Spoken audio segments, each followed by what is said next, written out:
donc c'est tout à fait une question majeure aujourd'hui quand on bascule sur un univers d'une ville servicielle. 1967, on en a parlé tout à l'heure, donc des villes productives, des villes plutôt infrastructurelles, des développements plutôt par pays, des grandes tensions sociologiques, des grandes tensions donc également politiques. Les promoteurs immobiliers deviennent une force économique dans la construction de la ville. Et il y a partout dans le monde, en 1967, nous pouvons nous rappeler des mouvements sociaux concernant donc à qui appartient la ville, les droits à la ville, les droits au logement, la ségrégation, le racisme. Une période donc extrêmement bouleversée, un an avant mai 68 en particulier ici, en Amérique latine, et la guerre du Vietnam, Che Guevara, la révolte des paysans. Bon bref, nous sommes en 67 dans une période dans laquelle la ville est à peine en train de se construire et les urbanistes sont au service de la productivité urbaine à ce moment-là, avec une ville essentiellement fonctionnelle. On s'en fout un peu de la biodiversité, on s'en fout un peu de la manière comme les services peuvent réjaillir sur l'ensemble des citoyens. Et on a également donc cette division des classes, donc d'un capitalisme qui s'oppose à une théorie socialiste ailleurs et qui donc constitue une définition même de la ville qui est exportable. Donc le modèle McGee exporté en Inde, exporté dans les Vietnam, exporté en Afrique à ce moment-là pour essayer d'imposer cette vie fonctionnelle de la ville. 2017, nous sommes donc aujourd'hui avec la nouvelle agenda urbaine donc, qui a été posée à Quito l'année dernière au mois d'octobre, les objectifs de millénium des Nations Unies, les développements des villes donc, dans lesquelles l'humain doit être considéré au cœur et comme on l'a dit également tout à l'heure, le combat écologique face au changement climatique concernant l'ADN de la transformation urbaine. Les espaces publics, la lutte pour les espaces publics et que ça revienne donc aux usagers, les plateformes dans un monde ubiquitaire qui transforme la relation des citoyens avec sa ville et en même temps le besoin de développer une ville interdépendante, une vue holistique sur la ville, et gérer donc des services et des usages et le nouveau concept en particulier des villes réversibles, des villes dans lesquelles on ne cherche pas l'exploit et la performance technologique, mais on chercherait plutôt à avoir donc, une vie heureuse avec le digital qui est une onde aujourd'hui qui nous traverse au service des usages, au service donc de nouvelles capacités à comprendre le monde. 2067, donc est-ce que nous aurons une capacité de développer une nouvelle ville en réseau? À qui appartiendra la ville, qui est une question forte qui se pose donc aujourd'hui. Est-ce que les nouveaux mètres carrés, ce sera plutôt des espaces en réseau? Et quels nouveaux besoins, quelles nouvelles attentes, effectivement, pour que cette ville heureuse donc, puisse également être donc, à notre portée? Merci. Donc, 67, donc le même jeu, Paris. En 67, il faut rénover 1500 hectares à Paris. Les citadins ont plus d'argent. On est après la guerre, on est dans la période des 30 Glorieuses. On a envie de services, on a envie de qualité, on a envie de confort. Donc il y a des grands mouvements urbains qui s'opèrent. La ville s'équipe, elle s'équipera en plus en accéléré dès la décentralisation de 83. On construit les grandes infrastructures, Orly, Roissy, Rungis, et on construit beaucoup de logements, pas forcément là où on voudrait, mais dans des endroits disponibles, pas forcément dans des centres-villes vivants, je dirais, mais parfois dans des choses éloignées. Donc la Défense se construit aussi dans ces années-là. Elle dote Paris d'un parc tertiaire qui préserve en fait le quartier des affaires parisien. Il faut avoir ces images-là en tête. Donc on avait vraiment besoin d'espace et de nouveaux mètres carrés. Et les terres agricoles en 67 ont déjà disparu puisque en 54 il y avait 171 hectares dans la métropole et en 67 il n'y en avait plus que 27. Donc peut-être qu'ils étaient même pires que nous en accélération de la disparition des terres agricoles. En 2017, c'est le réinventer, donc l'exposition Inventer la métropole sera inaugurée, je crois, le 29 novembre ici même, au pavillon de l'Arsenal. Donc les nouvelles valeurs immobilières, c'est plus des nouveaux mètres carrés, c'est des mètres carrés transformés, des mètres carrés partagés, des mètres carrés recyclés, même si pour l'instant on est encore plutôt dans le nouveau mètre carré. Mais on sent que ces valeurs-là arrivent, en tout cas elles sont dans l'expression des promoteurs. La programmation doit être souple, inventive. On demande aux architectes de faire les 4 pieds au mur, de tout réinventer, mais on veut garder encore sa marge financière. Et je crois que c'est Geneviève Ferron qui parlait de déclasser les actifs au regard du bilan carbone. Je milite aussi pour cela, puisqu'aujourd'hui, on a un vrai problème de la valorisation de l'actif immobilier qui ne prend pas en compte en fait, les contraintes environnementales ou nos contraintes de développement. L'arc de l'innovation, aussi une innovation qui est l'idée d'un processus politique pour arriver à aller mettre le plus de valeur et le plus de services dans les quartiers les plus défavorisés afin de retrouver l'emploi, de faire du retour à l'emploi. Et puis, avec aujourd'hui, la métropole du Grand Paris, c'est 17 000 équipements que grâce au réseau du Grand Paris Express, on pourra mettre en réseau. Donc là aussi, c'est qu'est-ce qu'on fait avec nos millions de mètres carrés? Est-ce qu'on ne va pas peut-être tout simplement les partager ensemble et les utiliser plus? Donc en 2067, quelque part, on n'a pas le choix, on est vraiment dans l'espace multifonction, on est dans la 4e dimension. La ville du circuit court existe en parallèle de la ville en réseau. Est-ce qu'on aura construit plus de mètres carrés ou est-ce qu'on aura développé les mètres carrés que nous avons aujourd'hui? C'est une question. Aujourd'hui, les écoles sont utilisées 30% de leur temps. Est-ce que les écoles primaires, par exemple, pourraient accueillir des étudiants qui voudraient utiliser des MOOC sans aller à l'université? C'est une question qu'on peut se poser. On a des nouveaux services grâce aux plateformes numériques qui nous permettent d'utiliser autrement nos espaces. Quelle sera notre relation au patrimoine, sachant qu'aujourd'hui, 75% des logements existants ont été construits avant les années 70. Donc, est-ce qu'on considérera qu'il est jetable, qu'il n'a pas d'intérêt, ou est-ce qu'on acceptera des modifications? Je crois que Blanche-Côte est dans la salle, donc il va peut-être se dire comment on le fait, comment on le joue. Geneviève Ferron parlait des toits de Paris. Vous savez que certains veulent classer les toits de Paris au patrimoine mondial de l'UNESCO. Dans ce cas-là, est-ce qu'on pourra y mettre les panneaux solaires, sachant qu'aujourd'hui, on a des fibres solaires qui se déploient, qui deviennent quasiment invisibles. Donc, on a des possibilités techniques. Et puis, en fin de compte, cet habitat aura-t-il toujours une valeur patrimoniale? Est-ce qu'on sera toujours dans le même modèle économique qui est celui d'aujourd'hui, qui pose un certain nombre de questions? Et puis, enfin, quel type d'espace pour nos robots? Puisque, après tout, on aura des robots, il paraît, on aura des systèmes de cette nature-là. Donc, où est-ce qu'on les mettra? Comment on les rangera? Quelle électricité?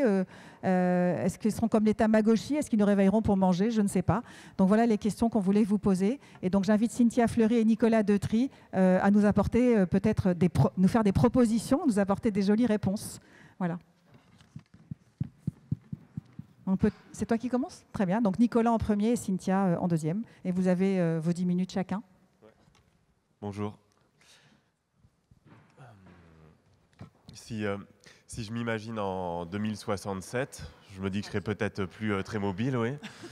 Et ce que je me souhaite, c'est d'avoir une belle vue, parce que je crois que ce qu'on voit, ce qu'on perçoit, donc tous ces espaces qu'on traverse chaque jour, qu'on habite, nous habitent aussi. Et chez Yes We Camp, moi je suis Nicolas Detry, je suis le directeur de Yes We Camp, on pratique, enfin tous les projets qu'on fait pratiquent l'idée que l'espace façonne notre attitude, une attitude individuelle et une attitude collective, et que tous ces mètres carrés sont un outil d'expérimentation aujourd'hui, un outil de politique publique.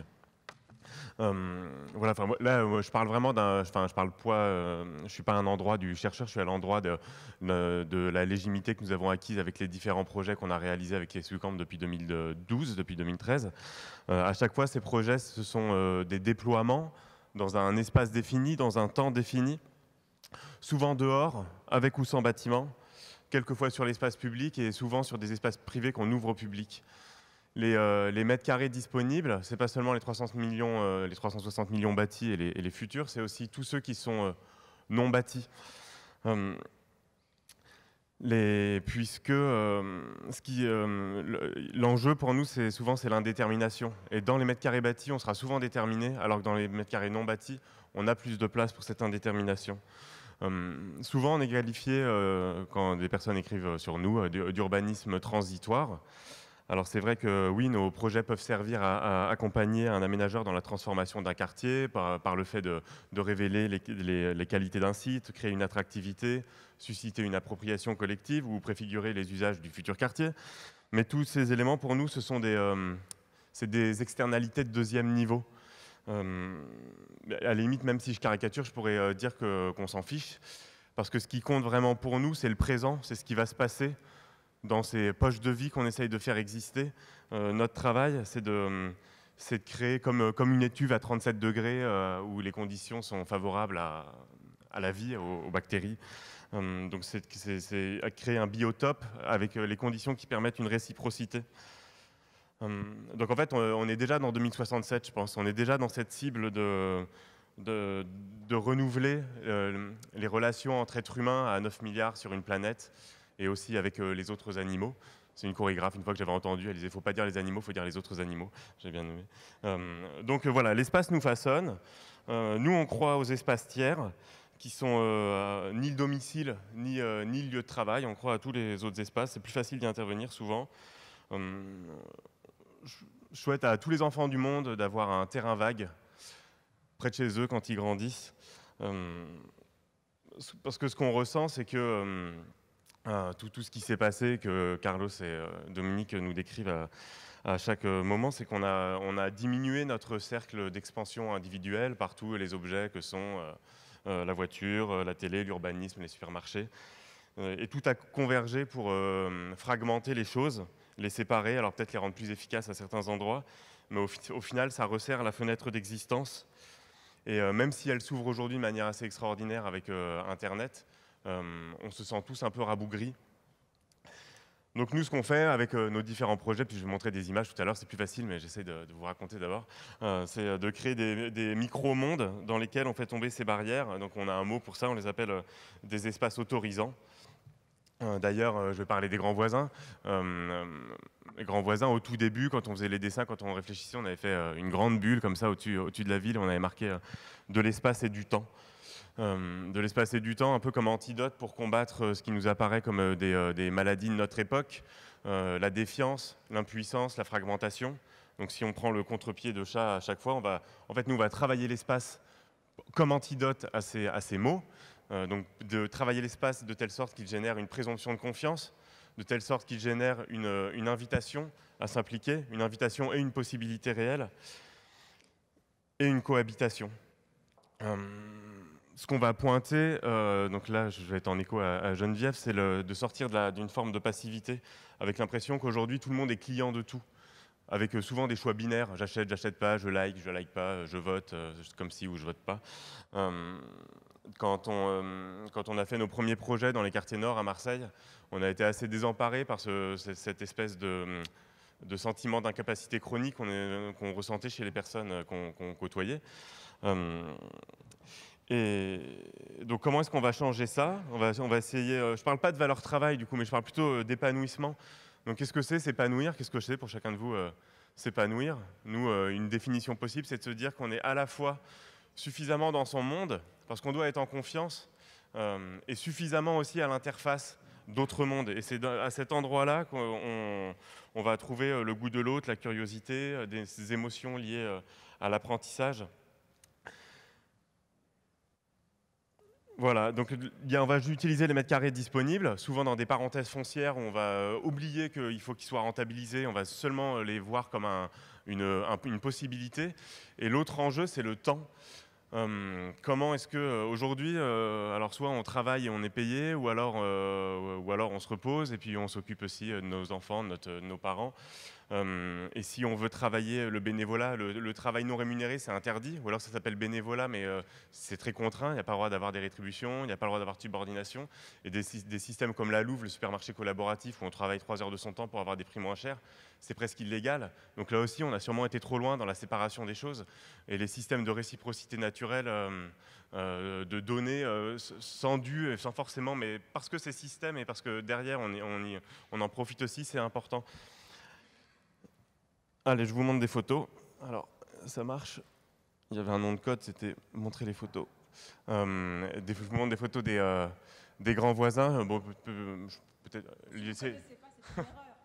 Bon, c'est l'histoire d'un hôpital de 40 000 m² qui est parti, et le temps que s'installe le nouveau quartier désiré par la ville de Paris, l'espace était disponible. Ça devait être fermé, et les premiers bâtiments étaient même murés, c'est ce qu'on fait toujours. Et finalement, aujourd'hui, qu'est-ce qui se passe ? Il y a 200 structures qui sont installés sur site pour une durée qui était annoncée de 18 mois, qui va peut-être durer, qui finalement c'était 2 ans. L'axe numéro 1, c'est on utilise des mètres carrés disponibles pour accueillir des personnes qui n'ont pas de toit. Il y a 800 personnes vulnérables qui dorment sur site, soit hébergées, il y a un foyer de migrants travailleurs, il y a plusieurs centres sociaux d'hébergement d'urgence. Il y a 200 entreprises, associations, plutôt branché ESS, insertion. Et surtout, et aussi, il y a le fait, il y a tout cet espace partagé qui est rendu disponible comme un territoire d'appropriation, de possibilités. Ce qui est assez chouette, en fait, c'est que dans le modèle économique, toute personne qui utilise des mètres carrés au Grand Voisin paye une contribution aux charges. Mais on a bien sûr, dans ce modèle économique, les espaces vides n'étaient pas comptés.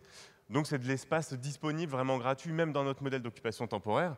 Et il y a 15 000 mètres carrés d'espace disponible, avec des aménagements super sommaires, avec des artistes, avec des architectes, avec des designers, avec des personnes, avec tous ceux qui voulaient d'ailleurs.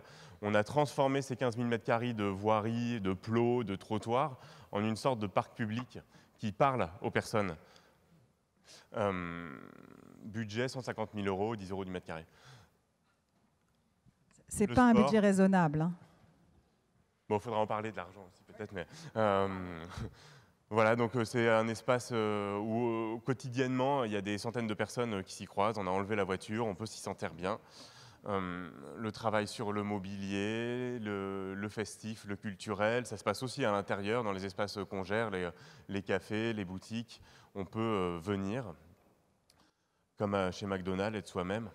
L'intervention artistique joue aussi un rôle important dans ce sentiment de décalage qu'on essaye de susciter chez les personnes, le camping, pouvoir faire dormir des touristes dans des tentes au pied de personnes qui dormaient avant en tente dans la rue, des événements plutôt de jour, pas trop faire la fête. Et puis ce qui compte en fait, c'est que le processus est plus important que le résultat. Tant mieux si à la fin c'est beau, on nous dit que c'est bien fait, mais c'est surtout la manière dont on l'aura fait qui va compter.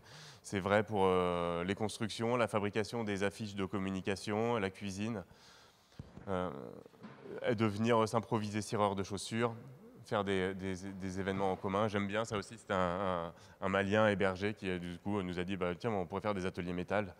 Et je termine avec cette image, avec d'abord voilà, on a fait un carnaval en mars, il pleuvait. 18 mois avant, il n'y avait personne sur le site et on s'est retrouvé à 2000 et tout le monde avait fait des écharpes, donc ça peut exister en peu de temps et ça c'est un sujet 2017 et j'espère que ce sera un sujet 2067 et l'aquaponie où on a, vous savez, ce système où il y a les plantes et les poissons qui se font système entre eux et c'est ça qu'on doit rechercher, de retrouver des relations symbiotiques et le but c'est pas une mixité complètement superposée.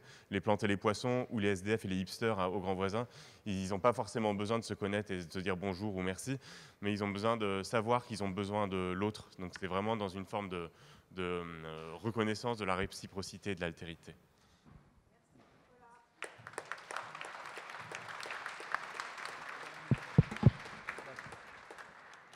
Alors je vais aller dans le même sens que Nicolas, mais parce que c'est effectivement compliqué d'imaginer stricto sensu ce qui va se passer en 2067, et je ne suis pas sûre que ce soit d'ailleurs souhaitable. Mais en revanche, les grands principes, je pense également qu'ils sont déjà présents pour organiser ces espaces. C'est très intéressant de voir qu'on revient en fait aux fondamentaux de qu'est-ce qu'habiter. Et qu'est-ce qu'habiter, c'est d'abord inventer, concevoir un espace-temps. Et donc, on va aller vers je pense, des manières de redonner aux individus la possibilité de reconfigurer leur espace-temps, à la fois de façon individuelle et de façon collective. Moi, j'appelle ça la citoyenneté capacitaire, mais la citoyenneté capacitaire, c'est ça, c'est-à-dire, comment je pense une implication personnelle, singulière, qui renvoie à quelque chose qui est propre, et en même temps, comment je cohabite, comment je fabrique un collectif, et là aussi, dans quel type d'espace-temps, parce que cette territorialisation, elle est nécessaire pour faire advenir, encore une fois, une action. Et tout ça n'arrive pas de nulle part, ça arrive de 30 ans de sentiments de déterritorialisation, de sentiment d'avoir un habité qui n'est plus possible, un inhabitable à différents niveaux, la question écologique étant essentielle. Donc là, je pense que nos villes, ce qu'a tenté de faire l'État-providence, d'une certaine façon, bien évidemment est en rarescence, cet État-providence, mais en revanche, la ville-providence, elle va avancer, et on voit très très bien que le C40, c'est tout de même cette idée-là. C'est cette idée que tout d'un coup, les États-nations n'arrivent plus à avoir une gouvernance efficace. Ils restent pourtant les lieux de la légitimité démocratique, tout de même. Mais en même temps, comment nous inventons cette efficace? Précisément en inventant ce que moi j'appelle des combinaisons de souveraineté démocratique, c'est-à-dire en faisant monter les villes, l'interétatique, très bien, mais on voit très bien que sur l'accord de Paris, ce n'est pas l'interétatique qui va être contraignant. Ce qui va être contraignant, ce qui va être inventif, ce qui va être transformateur de comportement, c'est précisément les grandes villes et celles qui sont en dessous et qui vont inventer un réseau transnational avec cette grande invention de dire la normativité, hein, le contraignant, nous on y va. Nous on y va, pourquoi? Parce que nous sommes les villes, c'est-à-dire les plus productrices bien évidemment de gaz à effet de serre. C'est là où, bien évidemment, se situe le PIB, donc la richesse, donc les moyens, et en même temps, c'est là où se situe la vulnérabilité, puisque, bien évidemment, ce sont les civils, mais la vulnérabilité au sens aussi où... précisément, c'est parce que nos vies sont touchées que nous pouvons aussi être des leviers d'action. Hein, donc c'est une vulnérabilité qui, bien évidemment, comme toujours, est capacitaire. On a la même chose, nous, avec la chaire de philosophie à l'hôpital, on transforme les vulnérabilités en capacités. Donc ça, c'est demain, comment s'organisent ces espaces? C'est la question du multifonctionnel. Vraiment, la charte d'Athènes, c'est terminé. Donc, on est effectivement sur le multifonctionnel, sur la possibilité d'inventer des usages, sur la possibilité d'inventer des temporalités qui ne sont pas les mêmes. Et pourtant, dans un même endroit, vous allez avoir des rythmes qui renvoient plutôt à la famille, à côté de rythmes qui renvoient plutôt à l'univers du travail, alors que nous avons passé ces derniers temps à scinder cela. Donc, comment sans cesse on se pose la question de l'accès à l'éducation, l'accès à la culture. Je sais que tout à l'heure, on va avoir avec Stigler la question des villes apprenantes, je crois, ou en tout cas, donc voilà, à un moment donné, comment on utilise en fait toutes nos ressources publiques qui aujourd'hui sont affectées à une manière d'être, comment tout d'un coup, on réouvre et on réinvente des espaces de solidarité, l'école étant ouverte à d'autres moments, les bibliothèques, les tiers-lieux étant absolument quelque chose de très important. Donc, c'est la question des commons. Voilà, comment demain, nous avons à la fois un lieu ressource et une gouvernance adaptée à ce lieu ressource, puisque les commons, c'est toujours la combinaison d'une invention de gouvernance et d'une ressource. Comment, à chaque fois, nous nous posons la question des externalités négatives, alors que nous avons balayé sans cesse cette question. Donc, à chaque fois qu'un lieu, qu'un espace-temps, qu'un habité est créé, la question des externalités négatives est posée. Comment, je reprends l'expression qu'a dit tout à l'heure Nicolas, une sorte de biotope, c'est-à-dire comment on permet en fait à un lieu d'être toujours une possibilité d'émergence d'action, d'émergence d'implication, d'émergence encore une fois, de citoyenneté capacitaire. Dans ces grands principes, il y a la question du lien à la nature. Moi, je suis un ancien chercheur muséum, et puis avec Patrick qui va aussi prendre la parole tout à l'heure, nous présidons tous les deux le Conseil des générations futures. Donc la question du lien à la résilience, à l'écologie est absolument déterminante. Et là aussi, comment nous utilisons les trames vertes, les trames bleues, tout le lien à la nature pour nous reconnecter ensemble, pour traverser des territoires qui sont apparemment aujourd'hui très différenciés à l'intérieur du Grand Paris. Ça aussi, ça sera une manière de rendre attractif et surtout de s'approprier, encore une fois, des territoires qui, normalement, sont plutôt gentrifiés, en tout cas, sont dans des systèmes différents. Là aussi, que la nature traverse et nous aide, nous aussi, à traverser, me paraît être un point très important pour faciliter cette mobilité entre le centre, la périphérie et pour aller magnifier cette attractivité des différents territoires. On a parlé de la beauté tout à l'heure. La beauté à Paris, c'est assez simple. Elle est historique. Donc, la beauté de demain, de fait, dans des territoires qui sont naissants, c'est une beauté qui ne peut pas être historique. Donc, c'est une beauté qu'il faut inventer. Alors, bien évidemment, avec tout le travail architectural, le design, tout ce que vous voulez, et les formes de beauté qui sont celles d'aujourd'hui. Mais la nature la nature, le lien à la nature, bien évidemment, sera aussi un partenaire clé de cette patrimonialisation un peu différente, qui est, si j'ose dire, vieille comme le monde, mais qui a été, en tout cas, ces derniers temps, laissée de côté. Je parle dans les points de banlieue ou ce genre de choses. Donc ça, c'est important. Et puis, dernier point, c'est tout, effectivement, le recyclage de l'existant. La question, encore une fois, c'est une autre manière de faire vivre le commons, mais effectivement, de permettre... je trouvais que la notion d'espace autorisant est tout à fait importante, c'est-à-dire, encore une fois, de permettre d'être le plus efficace possible sur des questions énergétiques, sur des questions, comment dire, de citoyenneté capacitaire. Voilà. Donc moi, c'était plutôt sur ces grands principes que je voulais revenir. Et puis encore une fois, permettre de fonctionner avec ce qu'on appelle aujourd'hui l'intelligence collective. Et là encore, ça demandera des lieux de formation. Et je pense que la ville demain, si elle ne se pose pas la question, encore une fois, de voir comment elle participe à la modélisation économique de la citoyenneté capacitaire, je le redis, tout ça coûte.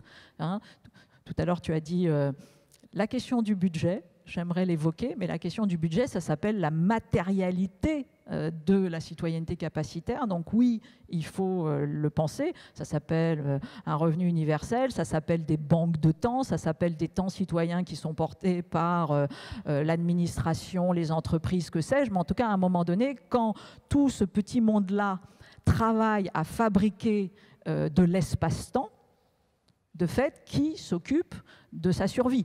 Qui s'occupe du fait qu'il n'est pas en train de travailler à la rentabilité classique du PIB. Donc, soit on libère du temps pour faire cela, soit à un moment donné, on paye, en tout cas on pense une économie qui permet la durabilité de cette citoyenneté capacitaire. Sinon, on retrouvera toujours la même chose, c'est-à-dire une ville construite par les nantis, qui sont, c'est ainsi, bon, et fondamentalement une ville qui, en même temps qu'elle qu'elle mettra en place une multifonctionnalité magnifique pour certains, produira un sentiment d'exclusion de ce territoire de potentialité, tout simplement parce que certains seront obligés à s'occuper de leur survie, alors que d'autres peuvent précisément penser la vie des autres. Donc cette cohésion, elle se fait véritablement sur, encore une fois, formation de cette citoyenneté capacitaire et comment la ville devient agent là-dessus, puisque l'État, visiblement, pour l'instant en tout cas, lâche un peu cette question. Voilà.